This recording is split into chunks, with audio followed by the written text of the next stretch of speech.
you're just joining us, For those of you tuning hello. in, those of you tuning into chaos. We're glad you're here. And we're glad we're here too.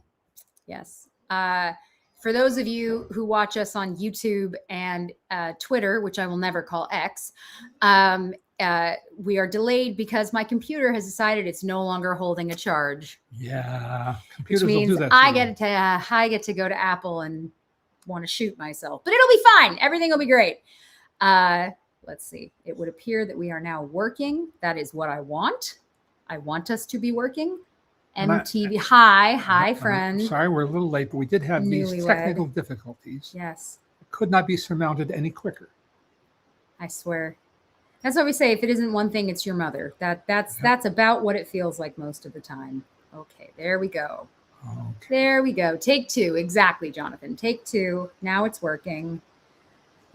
Before next week, I will figure out what I need to do with my computer to make sure that it doesn't do this again. It really is always something. If you've learned anything over the time with all technology, is that it will find a way to break. It just will. And at a certain point, you go, okay, all right, because there's just nothing to do. So there's no reason to get upset because there's no point. Not let it stress you out because there's no point. You just deal with it. Hi, everybody. And we're so happy to be with you. Someone's congratulating me on our award. I brought it over so we could show you guys. Oh, good. It's huge. It is so heavy. It's huge and heavy. Yeah. Awkward and heavy. Very thoughtful. When they handed it to him, though, he went, I think you dropped about 5 feet. Yes. It's very, very heavy. And not in the descriptive, figurative sense. No, in the literal sense. So, Josh, I have a question for you. When do you start watching your Golden Globe coverage today at your party? Daisy made her Deadline debut, overshadows Leonard Wonderful Award. Yes, I still can't. Josh, if you know where that article is, can you send it to me? Because I can't find the specific mentioning of Daisy in all of her chaotic glory. Let's see. Yes, it looks like it's working. I'm so happy when it all works. I don't ask for much. I just want it to all work. So just to rewind just a bit, last weekend we had 2 events. Saturday night, the Critics' Choice Association, CCA, which started out life as BFCA, the Broadcast Film Critics Association. Yep. Decided to give me an award. Duh, So what do you say to that? You say, thank you, I'll show up. And we did. And thank you. I'll take this award. And they called it the Critics' Critic. Yeah. Oh, Jesus, which seems like a very nice compliment because it is. Oh, okay. You do this part. I am. Oh my God. Okay. So yeah, they wanted to. It started with an old friend of my dad's, Harry Medved, said to me a few years ago, I would really love to get your dad. I would really love for us to talk about giving your dad this award. And I said, that's really kind. And I really hope that, if they want to do what they can, but it's no big deal either way. We don't mind either way. And he then got the ball rolling. And then my godmother, Madeline, who runs a lot of stuff for the CCA, she worked on it. And then my godfather, Pete, worked on it. And here we are. He was given this award. And presented by Pete. Jesus. And it was presented by Pete, which was very, very nice. Oh my God. I haven't seen the actual, is this a regular CCA award? Like, is this what they give? Yeah. How do they carry it on the stage? It's so heavy. Oh my crap. It is so heavy. So it says Leonard Maltin Critics' Critic Award, January 3rd, 2026 CCA. And it is just absurdly heavy. Here, you hold it. No. Oof. I can't. I'm not exaggerating in the slightest. I could take somebody out with this. And I genuinely don't know how someone, if you're not careful. I know, right? Be nice. No. It's very cool. I haven't really looked at it very much. It's very cool. It was so heavy. I didn't pick it up to look at it. What I do think about sometimes when people get on stage and someone hands them the award and they go, hey, because that's what this feels like. I don't know how widely it was covered or written about, but the other day at an event I'm going to describe in a little while, a number of people this past week said, "Congratulations on your award." Yeah. So people know that I got it. So that's nice. My child just popped in and she said she'd like to say a quick hello. So hang on. Come here. Okay. Woof. There you are.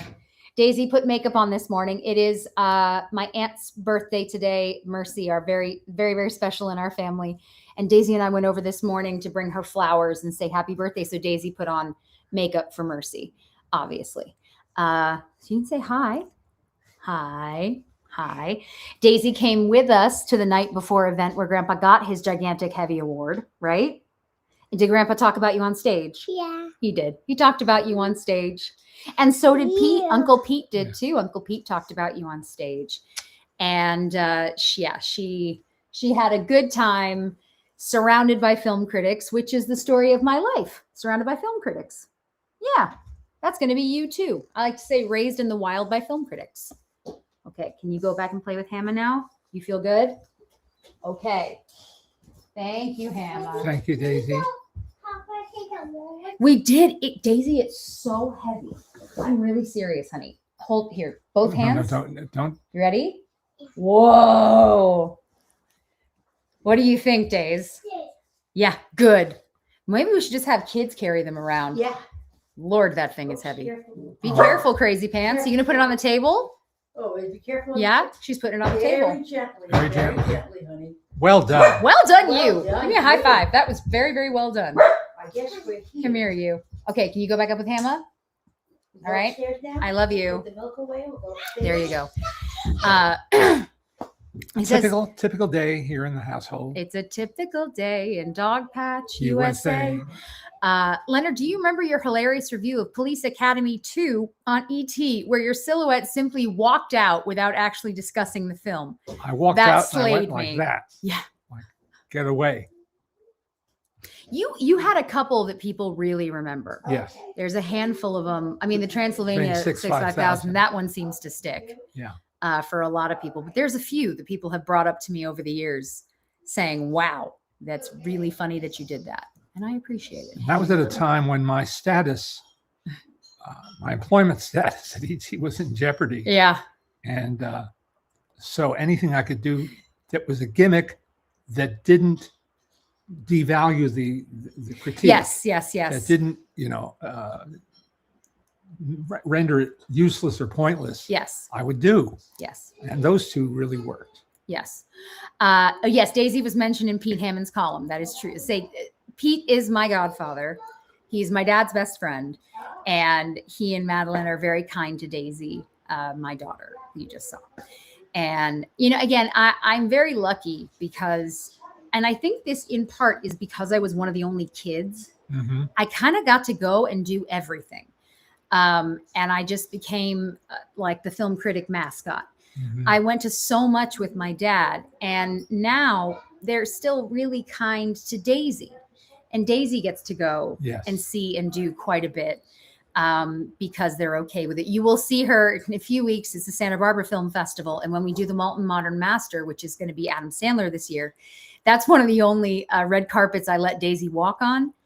Daisy loves having her picture taken. It is terrifying. She is not camera shy. She's the opposite of camera shy. She poses. She loves it. And that's one of the few carpets I can take her on because it doesn't bother anybody. Yeah. It doesn't interrupt anything. It doesn't take away from the event. So you will see pictures of her very soon in all of her craziness. And she absolutely love it. One second. Anyways, that was Saturday night. Yes. Sorry. I'm going to skip the Golden Globes tonight, but I was actually at an after party in LA last year. All that aside, I want to say how much I admire Mr. Maltin's wealth of knowledge. Thank you. Thank you. It's very kind and we appreciate it.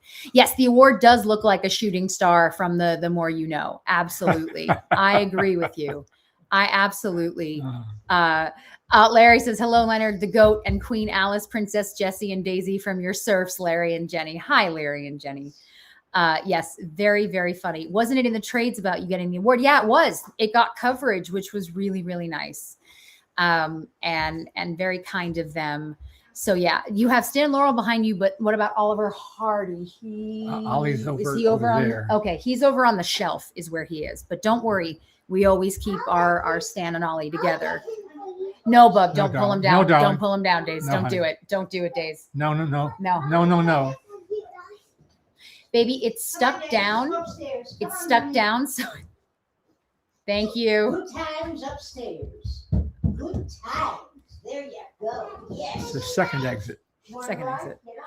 Oh God. Yeah, it is. It's Adam Sandler. Let me tell you why. I've been hosting this awards evening for the Santa Barbara International Film Festival for about 35 years. That's a long time.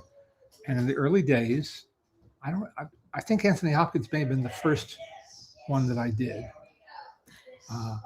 I was 14 for that. Yeah. I only know because of the Shakespeare Festival. Right. And Jodie Foster presented it to him. And Edward Norton was sitting Edward Norton was there. next to me in the audience. We have pictures of all of that. And I learned because he could not hold still to save his life. He was like this. He had tried to quit smoking that week. Oh, dear. I found out later because I'm sitting next to him and I love him, right? I'm sitting next to him and he cannot stop moving. And I'm like, what do I do? He had tried to stop smoking that week and was very fidgety, I learned. But that was an amazing evening. And Jodie Foster couldn't be nicer and Anthony Hopkins couldn't be nicer. It was a really, really incredible experience for all of us. But prior to that, I hosted an evening with Kim Novak, which wasn't part of this series, but it was also for the Santa Barbara Film Festival. Yeah.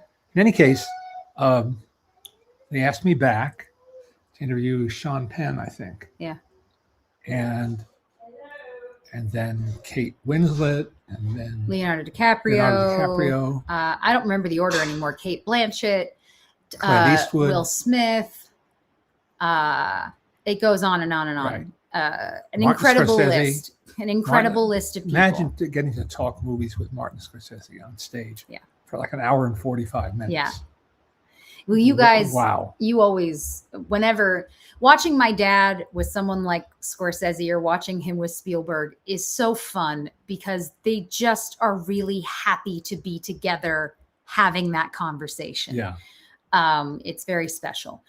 But yes, so a few years ago, the guy that runs the festival, Roger Durling, he said to my mom and I would like to rename the award after Leonard and surprise him with it. Because it's been called the Modern Master Award. And he and we said, oh my God, that's really, really sweet of you. We would love that. And so we did. We got to surprise him. And it's called the Maltin Modern Master Award. And since it's gotten your name, it's been Michael Keaton, Johnny Depp, Glenn Close, Denzel Washington, the Javier Bardem. Oh, and Nicole Kidman via Zoom from remember she broken her foot or something. No. That's not while it's been Modern Master. Yeah, it was pretty recent. I promise. With Javier Bardem, honey. They did it. Was it two of them together? Yes. Oh, okay. That makes more sense because I wasn't there for that one. And then during COVID, it was virtually Bill Murray, which upset me deeply because I was like, what do you mean we don't get to sit with him? But he was great. He was great. And so it's been amazing. And this year it's going to be Adam Sandler. He is the recipient. And if you haven't yet seen the Netflix film Jay Kelly, which stars George Clooney and Laura Dern and Adam Sandler, among others, it's a very entertaining film. And Adam Sandler gives a really first-rate performance, a serious performance. No hint of comedy in it. The film has a sense of humor, but there's no real comedy in it. And he is just really, really good. He's been really good before in non-comedic roles.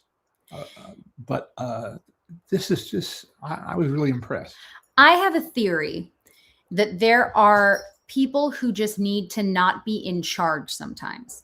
And why do I say that? Because someone like Will Ferrell is very talented. He can sing. He dances mostly for fun, but he sings, he dances, he acts. He is very funny naturally. He is a very funny, he's one of those people that is naturally funny. It comes to him. Yes, there you go. Angelina Jolie and Jamie Lee Curtis. Thank you, Craig. Those are two more of them. God, has it been that many years? We've been doing this a long time. And it's, Did we say Brad Pitt? oh yeah, Brad Pitt. Jesus, forgive me. It's been that many years. In my head, they just changed it like a, and it's been years. It's amazing. My brain, good Lord. I will also tell you that, again, Daisy backstage with these people has been very funny. Daisy had a whole conversation with Angelina Jolie. Daisy had a whole conversation with Jamie Lee Curtis, was sitting on her lap at one point. Robert Downey Jr., there's another one. They'll all start coming back. Daisy had a great time with Robert Downey Jr. She loved him. He's such a nice He was man. a blast. And he came right over to her. He's one of those. He's a dad, but he's also just one of those people. He just came right over to Daisy and started talking to her, and it was absolutely adorable. But yeah, I think that there are people who, when they have full control, don't necessarily have someone telling them, no, let's cut this. Hey, let's move this around. Maybe this shouldn't be like this. Because a lot of Adam Sandler's movies, and I've seen pretty much all of them, he hasn't, is because, it got too crude, or there came a point where when he was getting a little older, and I told you this was something like Grown Ups, he was trying to find this medium between now he is a dad and he's a husband. How does he still make these sort of funny, how does he make these roles fit who he is now, but he still wants to make his original audience happy. And so a lot of times you feel this weird pull where you'll go, oh, that's actually this part of the story is really beautiful. And then this is gross. So you have even something where I would say like Big Daddy, which is a movie that I do like, that has some drama to it. And it's him falling in love with this little boy he wants to adopt, essentially. And there's a lot more there than just Adam Sandler being goofy. There's something there. Yeah, That's My Boy has great moments in it. I reviewed that for the book. That has great moments in it. There are things. And so, yeah, I think, Click's another one, but I don't think Click wasn't one of his. He didn't have all control on that one. That's not a Happy Madison film. But yeah, that's kind of my thing, is I think that he is one of those people where when put into a role, I think he can do a really beautiful job with that. And I just like him. And I have to tell you, we've now met him a handful of times, and he just couldn't be nicer. He couldn't be more unassuming. You would never know he's famous. His wife is really lovely, really kind. And and if you've followed, even cursorily followed his career, you know that he's very loyal. Extremely loyal. I mean, to the people he works with, to his friends and the people he works with and employs. I mean, there are friends of his who only work because of him. And I have a great deal of respect for him in general, but then meeting him made it that much better because, as I say, he just couldn't be nicer. And Jackie, his wife, same thing, like just what lovely people. So that was really, because I've been a fan of his since I was a kid. It's really exciting to then see them be like that. And you go, oh God, you didn't let me down. You didn't let me down. Thank you. Yeah. 50 First Dates. There's a bunch. We were going through what clips they're going to use, during the festival. And obviously you have something like Waterboy, which is a movie. The evening is kind of a career It's a review. celebration. Yeah, it's a celebration of their work. So and it's held at the Arlington Theater. Beautiful which seats, theater. I think, 2,000. Yeah. But it feels intimate. It somehow does. Yeah, I don't know how. They make a little faux living room set on stage. And I try to relax the awardee.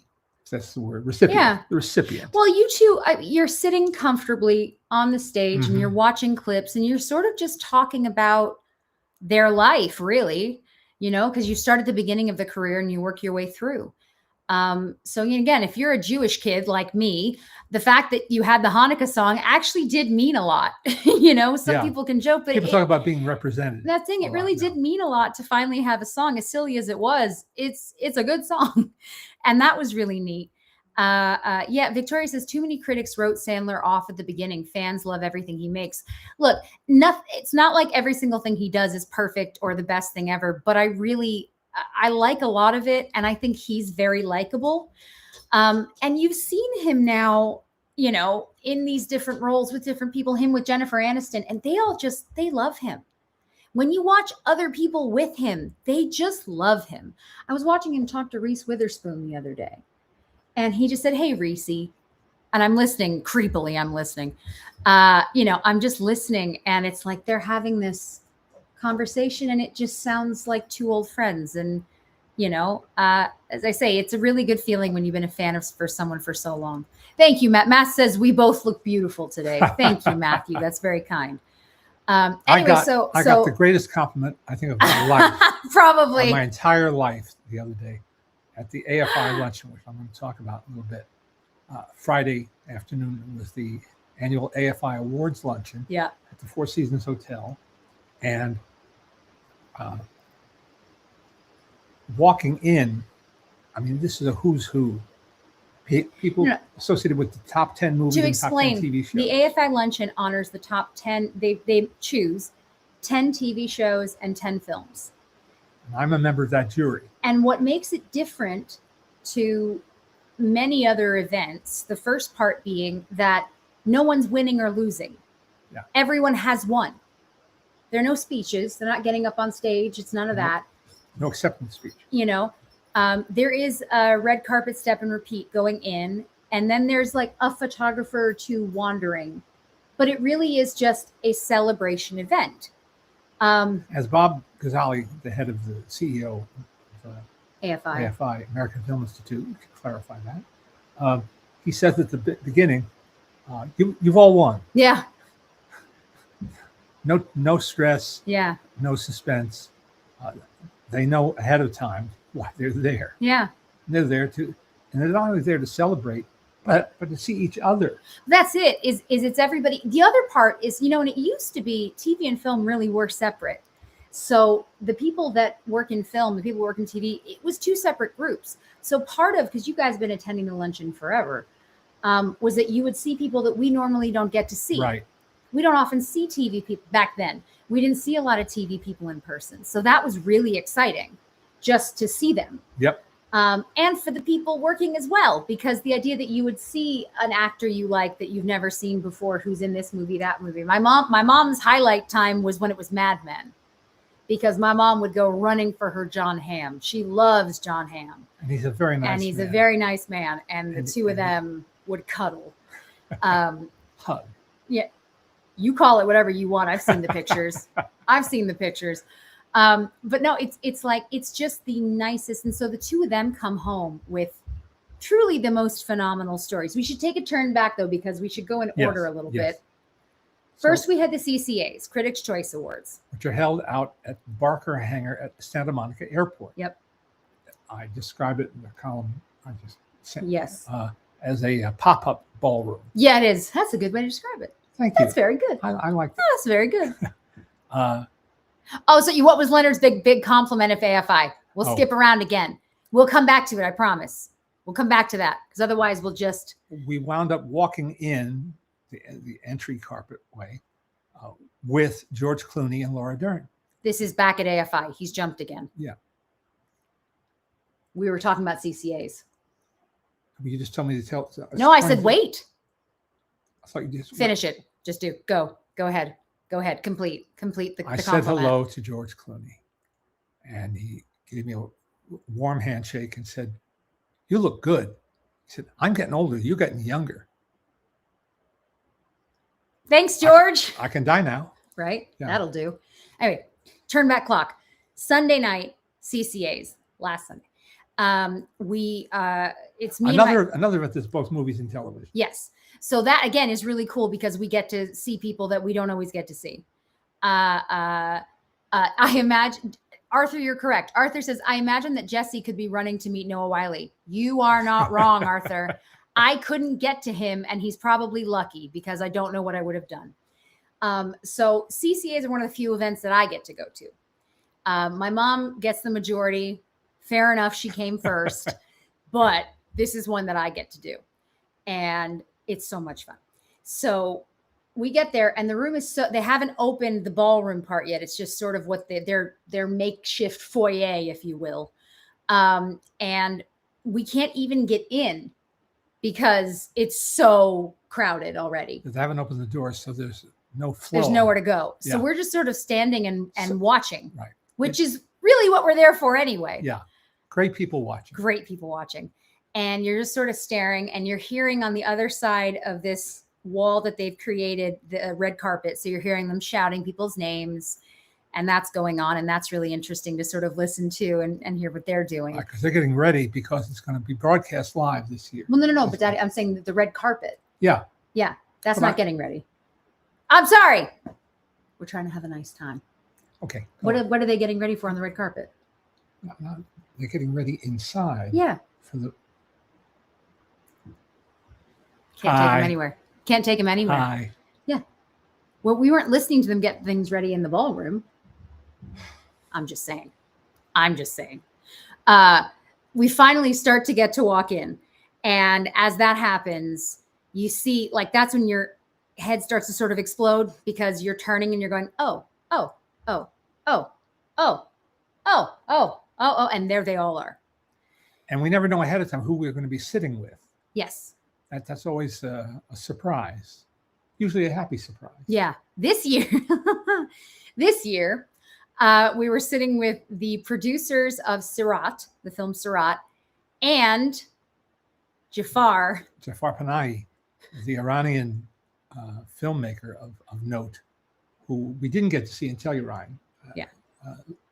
But he was there with his magnificent film. It Was Just an Accident. If you haven't seen it yet, make that a priority. It's such a good movie. So good. And it's not like medicine. Take this, it's good for you. It's just compelling and absorbing and surprisingly funny. Absurdist humor, because life is absurd. Mm-hmm. And if you're on the wrong side of things in Iran, it's especially absurd. Yeah. Usually darkly so. But so the two of you are sitting together, plus his translator. Mm-hmm. They were eating ice cream, which I just really enjoyed. Them sitting eating ice cream made me laugh. Jafar and his translator. And then we're sitting with the Sirat people. No, Sirat is Sirat. With an accent of some sort. And it's a film out of Madrid that's done quite well. So it's an interesting group. Now, in front of us, the table sort of in front of us to the left is the sentimental value. So we've got Stellan Skarsgård and Elle Fanning. And Renata Reinsve. Yes. So they're there. P.S. I keep finding my friends really like to play Where's Waldo with me because I'm quite easy to see. And another friend sent me a picture, a Where's Waldo photo where somebody was taking a picture of Elle Fanning and the other ladies at the table. And you can just see my hair in the background. And I was like, there I am. But it's very interesting sitting with all of them and talking to them. A couple of tables over are the folks from K-pop Demon Hunter, who won and did very, very well. We couldn't see as much in the middle, which is where they had Leonardo DiCaprio and those folks. So again, it's just wild. And you're seeing them all go up on stage and people are Charlie Hunnam walked by. I love Charlie Hunnam so much. And I was just really pleased to see him in person and know that he is just as beautiful in real life. But yeah, just people watching me pointing at Daddy, there's Jennifer Goodwin, there's so-and-so, there's so-and-so. Again, like completely surreal. I got to meet Clint Bentley, who made Train Dreams. Yes, I got to get a picture of you guys. And he was a very nice fellow. And we saw Sean Baker, who's the sweetest person. We saw Sean, just all kinds. It's just a trip. I saw Michael Angarano when I went out in the lobby, who I love him. I love him so much. Another gem. He's so talented. And then just really, really and sweet. And you got to talk to Seth Rogen. I did. So I told Seth Rogen how much my parents were obsessed with both The Studio and Platonic. And I said, no, my parents are the reason I watched both of those because they loved it so much. Well, my mom then saw him at the AFI lunch. And she said, I just want to tell you, I'm a big fan. I'm Leonard Maltin's wife. And he goes, you have a daughter, right? And I was like, ha. Did you get to meet Francois Arnault? I wish. Francois Arnault. I have loved him for so long. And when he was on stage, I said to my dad, I go, I love him. You see him up there? I know you don't really know who he is. I love him.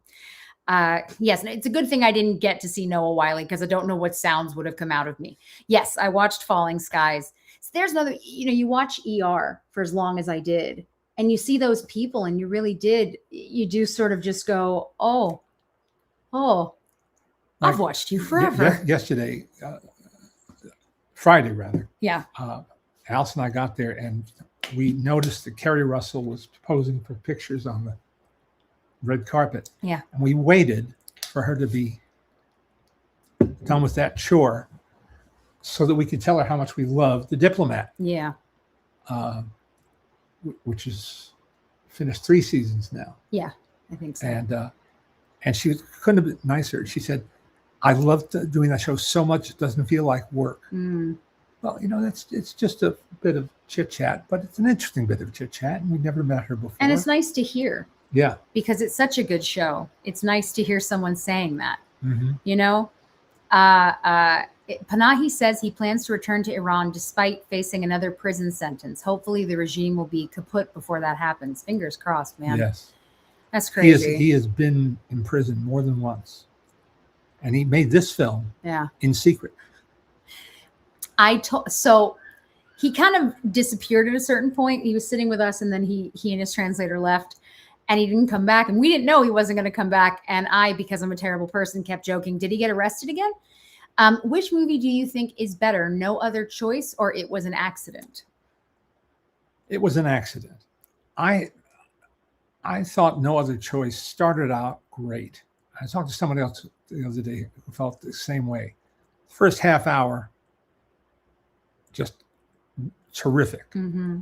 And then A, it goes on too long, and B, it turns really, I think, mean-spirited. Hmm. And it's like 2 hours and 20 minutes, and it doesn't have to be. It's based on a novel by Donald E. Westlake, the very American long-term best-selling author of humorous books, sardonically humorous books. It was made as a film once before by Costa Gavras. And it was called Le Couperet, which literally means the axe, which means the same thing in colloquial French as it does here. You forget the axe, you've been fired. Right. It's about a guy who's been fired. Yeah. From a job he's held for years and years and years, and how he seeks revenge. Yeah.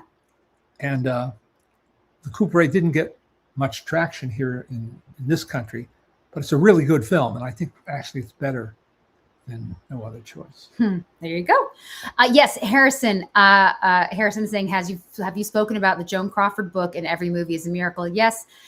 He loves the Joan Crawford book. He's written about it on the website because you had a piece where you listed a couple of different books. That's Scott Iman's new book. And then my dad's new book, Every Movie is a Miracle, he holds up and talks about pretty much every week because he's very proud of it, and it is his new baby. Chris says, if I had it here, I'd hold it up now. There you go. It's so interesting that all the award shows have turned into a heated rivalry meet and greet. Heated Rivalry is the name of a show. I'll be honest with you, I haven't actually watched it yet. I would like to watch it. I first found Francois Arnaud because of the Borgias. That's how I started watching him. And then he's French-Canadian, ridiculously charming, handsome, all the things. And then I've just watched a bunch of other stuff that he's been in. Unreal, he's really good in that. I have to look it up because it's a show I really liked that I wish had more seasons. Canadian show. But yeah, it's been fun for me to sort of see him making more of a splash because I've watched him for such a long time. And he's just really good. He's a lot of fun. He's very smart, all those good things. Oh, he's in Twinless, which I didn't see, but you had it class. Mm-hmm. He's in Twinless. That's right. He's in a few episodes of Yellow Jackets. Also very good in that. Where is the show that we watched? The Moody's. He's in The Moody's, which I like quite a bit. Unreal, he's really good in that. Paint, he's good in that. He's in one episode of Schitt's Creek, which is just one of the best shows I think anybody ever made. I really do feel that way.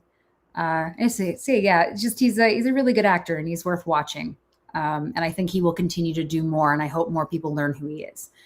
Francois was on Schitt's Creek. I mean, look, if you're French Canadian and you don't do something on one of the most popular shows made out of Canada, you're going to be a little bit offended. So we had those events. In the middle, we went to the Palm Springs Film Festival for a few days. My dad, they asked him to choose a film They called it the Gateway series. Yeah. What's a film that made you fall in love with film? And my dad chose Casablanca From the Golden Age of Hollywood. Because that is his favorite movie. And it was sold out, which was great. And he sat and got to intro it. Alice and I sat there and we watched it again. Yeah. On a screen with an audience. And I was swept up in it. Alice too. Yeah. As if we'd never seen it before. It's the first thing Mommy said when she came out. She goes, God, that movie's so good.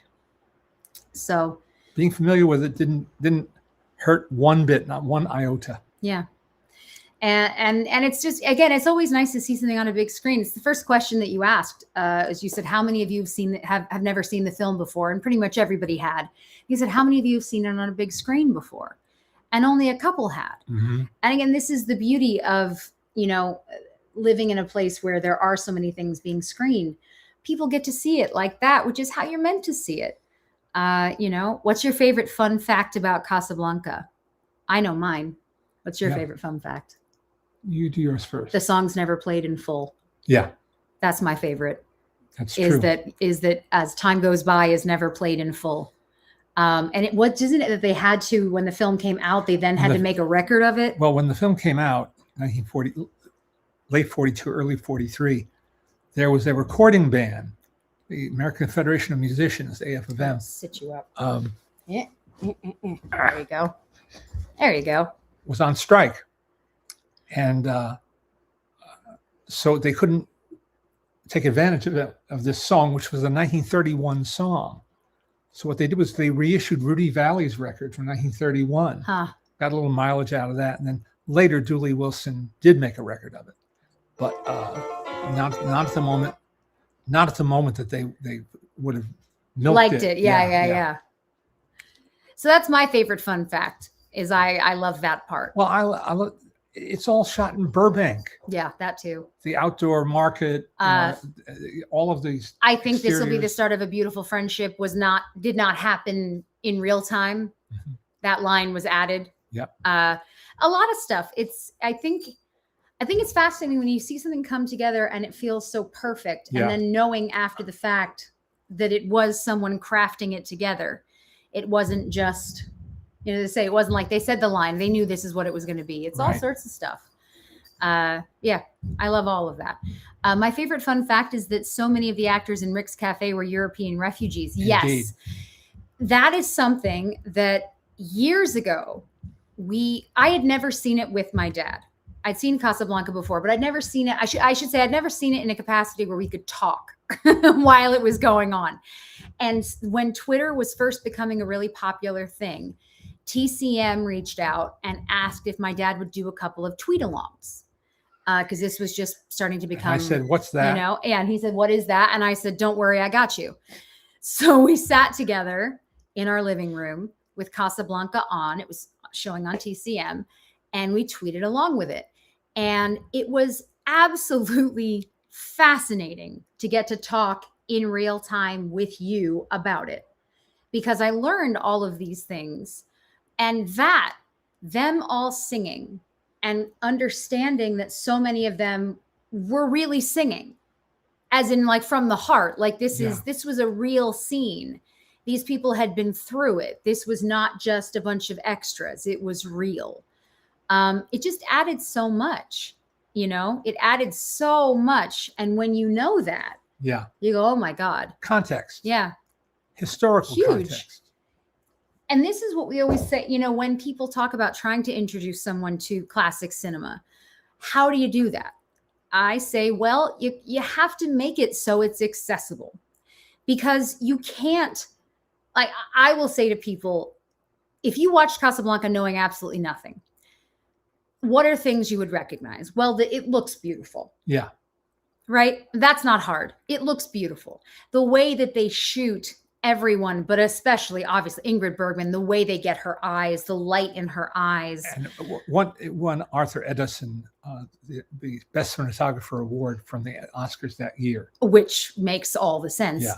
But it's like all the wardrobe, all of that. You can see these things. But knowing those tidbits, knowing that there are people in that scene who really have been through it, All of those kinds of high things. profile and not so high profile. Conrad Veidt, one of the main stars, escaped Nazi Germany. Mm. I don't believe I think his wife was Jewish. He was not Jewish, but he still fled Yeah. his homeland. And then S.C. Sakal, Cuddles Sakal, Leonid Great name. Kinski, they'd come much earlier. But it's again, it's the history, and it's putting something into context for you and going, wow, that's really something. Nick says, speaking of TCM, I got a question. Recently, some YouTuber did a video explaining TCM is slowly dying. If you've seen the video, we haven't. Do you agree with his points? I'm more worried about the future of the channel because of the sale of Warner Brothers and stuff. It's always completely valid to be nervous. Because it doesn't matter if a channel is doing well or doing poorly. The person in charge makes the decisions. And as we know, that can end a good show. That can end a good movie. We don't know. They're doing their next cruise. They've announced that. They're doing the festival their will be film on festival, this year. April 30th through May 3rd. And they are alive and well. And they've gotten very public backing. Yeah. From the people who are currently running Warner Brothers. Yeah. And people of the stature of Steven Spielberg and Martin Scorsese, and the big names that you would want backing you. You don't want to make them mad. Yes, Peter Lorre, also a refugee as well. Yeah. But what I would say is, again, nobody has any control over anything. You could have the most popular TV show, radio show, whatever, pulled tomorrow if somebody decides that. I don't think TCM is dying. No. They have such a diehard audience. I mean, they are running more films repeatedly, which I guess is a cost-cutting measure. But as cost-cutting measures go, it's a compromise. Yeah. Compromise is how you get along. Yeah. It's all you can do, especially now. I mean, always, but especially now with everything being as fakakta as it is. Yep. Anyway, so that was really neat in Palm Springs to have that experience watching the film and doing that. And then again, for Friday, my parents, my dad said to me, I'm standing there talking to Steven Spielberg and Leonardo DiCaprio. And it's like, they were sitting at Carol Burnett's table and watching everybody come to kiss the ring because it's Carol Burnett. They were sitting next to Ava DuVernay, who was also at that table. It's a really surreal time here. And then you go back, we always say the same thing. And then you go back to never seeing anybody. That's right. You go back to none of them. There's this window of opportunity. Yeah. Provided by these various awards events. And then it closes. Yeah. Was I say the last time I saw Adam Sandler in real life was during the Uncut Gems stuff because he was everywhere. Then I did not see him. Now we've seen him like 7 different times already, and then it will go back to it. That's why I always say, people will talk about, we're not friends, right? We're not friends with these people. We have relationships to some degrees with some of them, right? You've known George Clooney a long time now. Yep. That's not his best friend. I wish. But it's like, but you're friendly. You see each other, you know each other. It's nice to see them. You have a nice relationship with them. It is just a trip because then they disappear. And it could be however long until you see them again. In the same way, one of my best friends, Josh, he and I talk about this all the time. During award season, you get hammered over the head about all these different things that are going on and vote for this and vote for this. And the truth is it ends, the Oscars happen in March, which is the end of award season. And then everybody kind of forgets. Like, I don't remember, to be honest with you, I don't generally remember what wins what or what year it was. Sometimes you remember something if it's enough of a sweep. Like I remember Parasite, the year of that, just because it was such a big deal that it was doing the way it was doing well. I couldn't tell you much else. I don't even remember what year that is. That's got to be 2 years ago, 3 years ago. I don't know anymore. Somebody earlier asked if Timothée Chalamet is a shoo-in to win. I don't know. honestly. We'll see who wins tonight. Yeah. We'll Well, see there. tonight. I know. Golden Globes are, well, but they're all pretend. All the awards are pretend. Yeah. All the awards are made Some up. are more pretend than others. That's fair. And that's fair. But yeah, I don't know. We'll see. I mean, the one that Josh and I agree that seems to sort of be Jessie Buckley would appear to be the person who's going to win for leading actress. Maybe not, but that seems to be where that's going. Yeah. I think that's the common wisdom. At the moment. Yeah. I think that's it. Josh, did you watch Hamnet? I can't remember if you saw that yet or not. Yeah, it's just kind of a trip. Colin says, I remember Parasite won the Oscar in early 2020 because it was one of the few highlights of that year. There you go. Perfect. I didn't think this past year was very good, frankly. I had trouble filling a 10 best list. Yeah, you often do, though. Honestly. Well, yeah. You tend to have a bit of trouble. I mean, again, and this we talk about too, like we don't really like lists.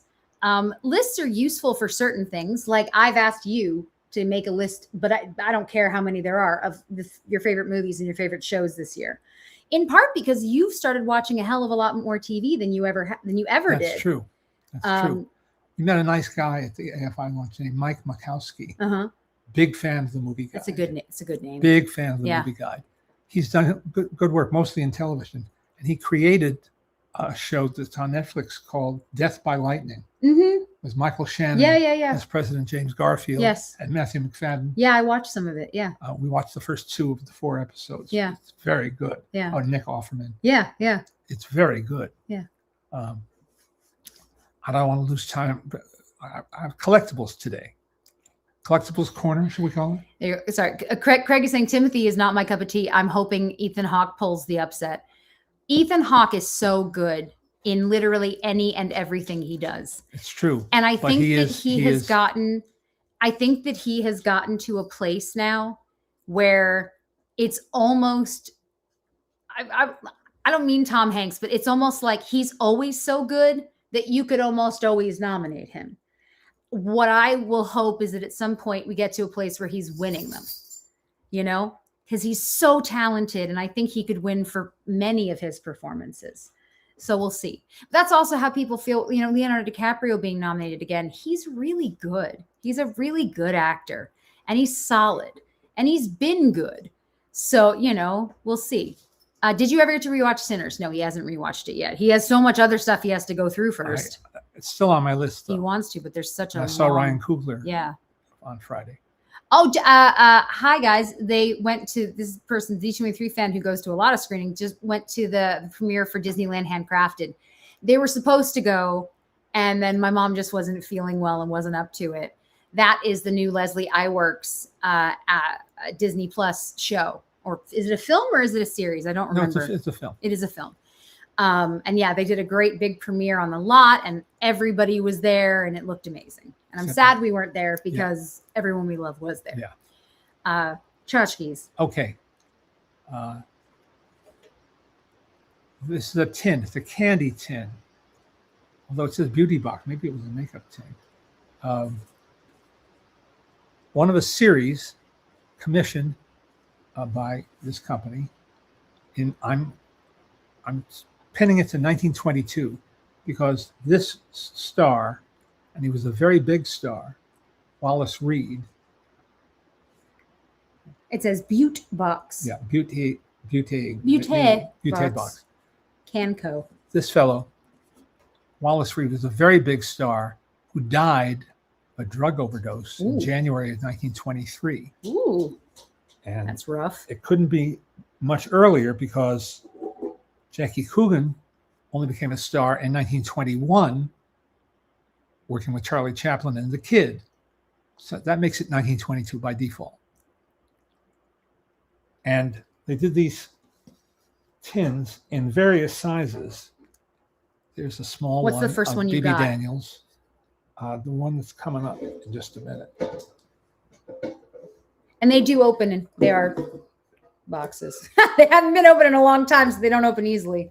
But they are that. This is Betty Compson. They'll have a facsimile This one's lighter, signature. so you can kind of see the bottom of it a bit. This is Betty Compson Whoops, I'm turning it the wrong way. There you go. Whoop.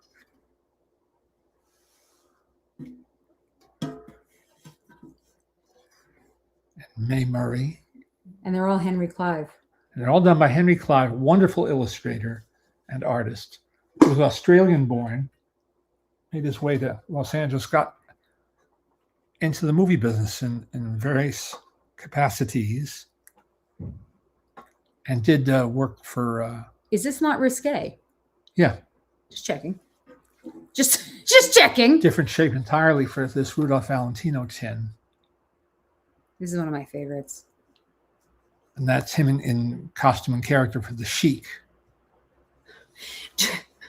And then, do you put all your tins together and call it Tinseltown? He does now. And this is the biggest one. This is the big that I boy. have. That's Gloria Swanson. Why she is in a spider's web, I don't know. If that's what it is. I don't think it's meant to be spider's web. I think it's just meant to look like cobblestone. Yeah, you may be right. Yeah. I may be. You may be right. I may be right. Anyway, these are, I love these. And I've been, So what's the first one you found? I think Gloria Swanson Gloria was the Swanson was first. the first one. I love this one. I love this one. Oh, really nice. He did covers for the Hearst. Oh, We're okay. We're all okay. Everything's fine. the Hearst newspaper's American Weekly Sunday supplement for many, many years. If you go online, you can see some of those paintings that he did.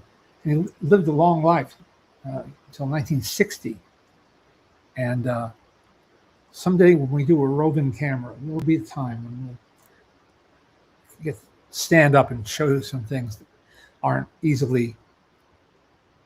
portable. There you go. The day of the earthquake. Yeah. The 94? Yeah. Yeah. Day after the earthquake, I went. We should. If for whatever reason you don't know what that is, in 1994 there was an absolutely massive earthquake in Los Angeles that Centered in wrecked Northridge, right? wrecked everything. Yes, in our house, I was 8, and I thought that our kitchen looked like it was made of glass because everything just shattered everywhere. It was intense. So you'll hear people who've lived here a long time talking about, the big quake. It means 94. Right. Go on. Day after, we were supposed to go, I think, up to Ventura, and instead we wanted to stick close to home. Yeah. We went to an antique mall where various vendors have set up, little alcoves. Mm-hmm. And there was an original oil painting by Henry Clive of Marilyn Monroe. In a frame, in an ornate frame, very reasonably priced. And it's on our wall. I think that's because it doesn't look like her. That's my theory. I don't think it looks like her. It's a beautiful painting, but I didn't know, most of my life did not know it was Marilyn Monroe until one day you told me. It doesn't really look like her. It's a fantastic painting. Did it come in that frame? Yeah. Wow. It's fancy. We'll show you sometime. It's fancy. That's what Matthew Moss is saying, that his brother is Ant Timpson. We know Ant because we met him at Fantastic Fest. Right. And yes, he invented the what became a board game, the Leonard Maltin game. And we got to play it there at Fantastic Fest and did it for several years.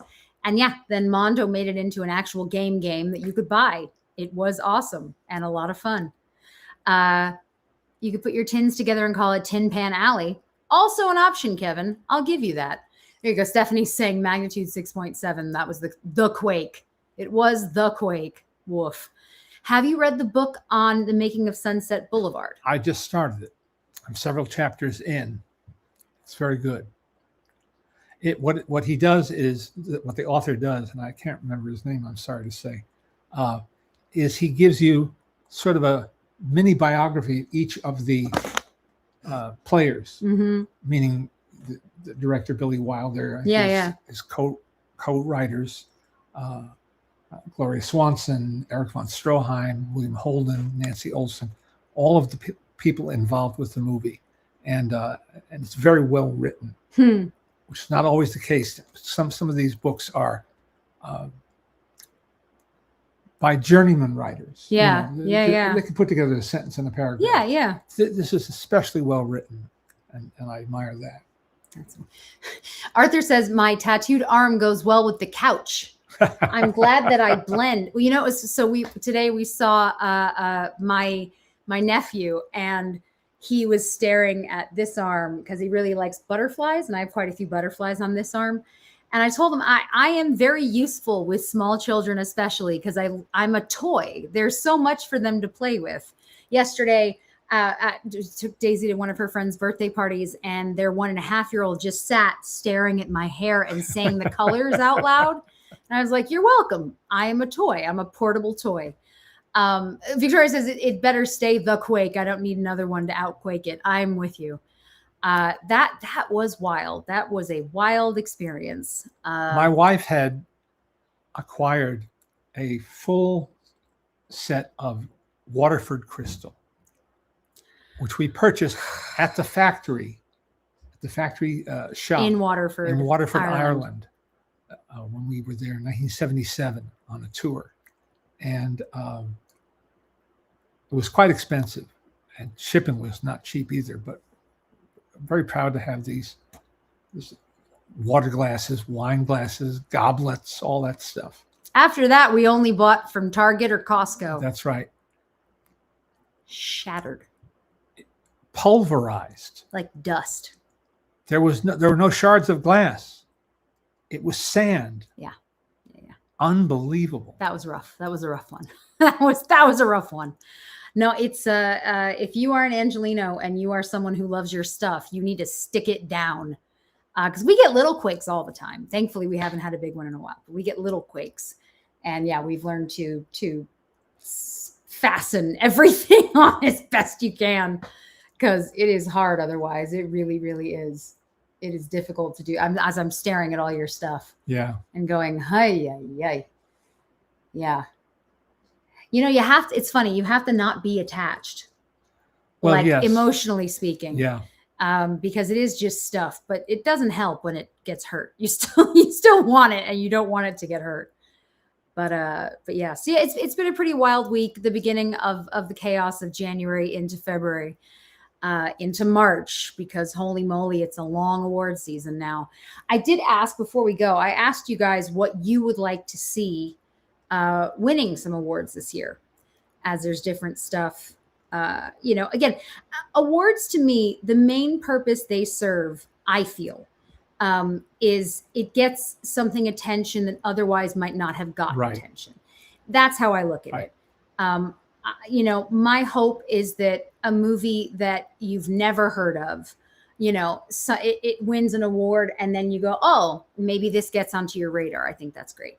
Stephanie says, do you remember the earthquake part of the Universal Studio Tour ride? It was good practice for the real thing. I agree with you.